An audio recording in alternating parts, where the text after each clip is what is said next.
Coronavirus second wave is fast approaching, but don't worry, firms are still hiring. Over 47% of employers have actually decided to incorporate video interviews into their interview process. And that includes consulting firms as well. So today we're gonna go through a few top tips to actually help you make sure you totally boss the video interview. My hunch is that you're gonna have these one-way video interviews initially, and then once you are screened and pass them, you'll end up doing these one-to-one video interviews with a real person over Zoom or Skype.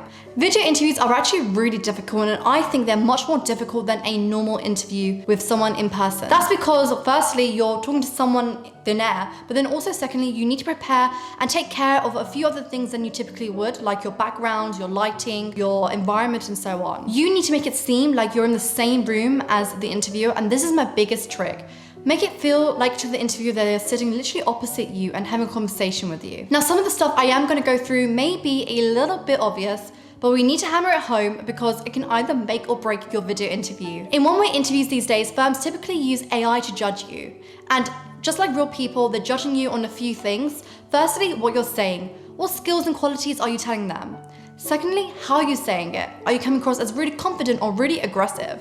And then thirdly, what's your body behavior whilst you do all of this? Are you sitting slouched with your arms crossed like you don't want to be there?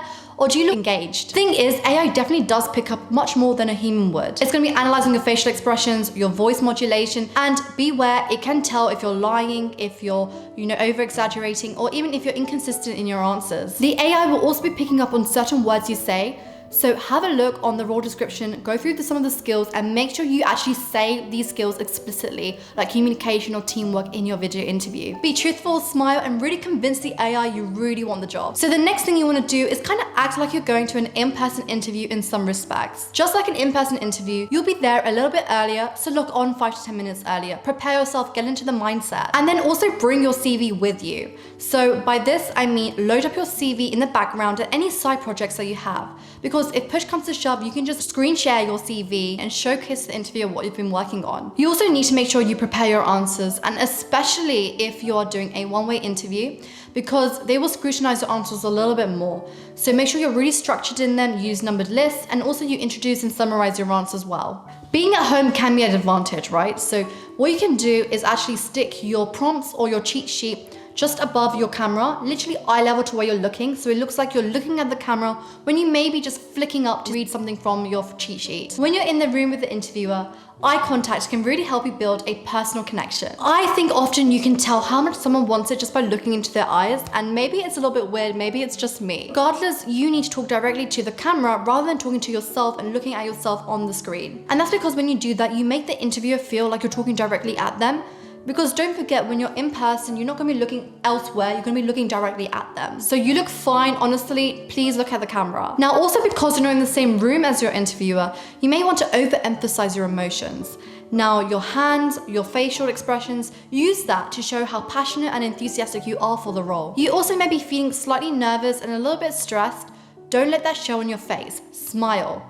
When you smile, your voice appears brighter, you look happier, you look like you're enjoying the process, and you also put the interviewer at ease. So make sure you smile through the whole process. Next, I want you to think yourself as a movie producer, and you've got a set to do. The equipment needs to work, the background needs to look good, and also you need to manage the time lag that you can get with technology sometimes. Make sure your tech, your mic, your computers, everything is working, and make sure you test it before you actually use it. And also make sure internet connection is stable, hotspot if you really need to. Sometimes there is a lag in technology, and it's fine if you speak over someone. I would say apologize, take a step back, and then let them try and finish what they're saying, and then let them lead that conversation. Also, lighting can play a big part, and it's actually psychologically proven. When you have lighting on you, you come across as more bright, and hence people are more engaged. And when you are in a dark space, you look more tired, dull, and also give off an impression of doom and gloom. Not the impression you want to give. Make sure you also practice and record yourself, and take it from me, you are going to cringe hard when you look back at those videos. I definitely do that when I'm YouTubing as well. But it really does allow you to judge how you're speaking, how you're coming across, what you're doing, where you're sitting, and allows you to fine tune it and actually learn from it and improve on it. The other benefit is that you can actually show it to other people and get feedback.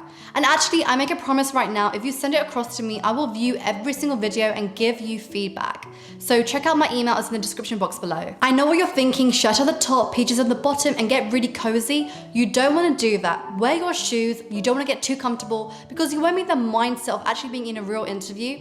And the last tip from me is actually make sure you change your Zoom name or your Skype username to your first and last name, because sometimes we have these really cringy email addresses which picks up the first half being XXX babes or something.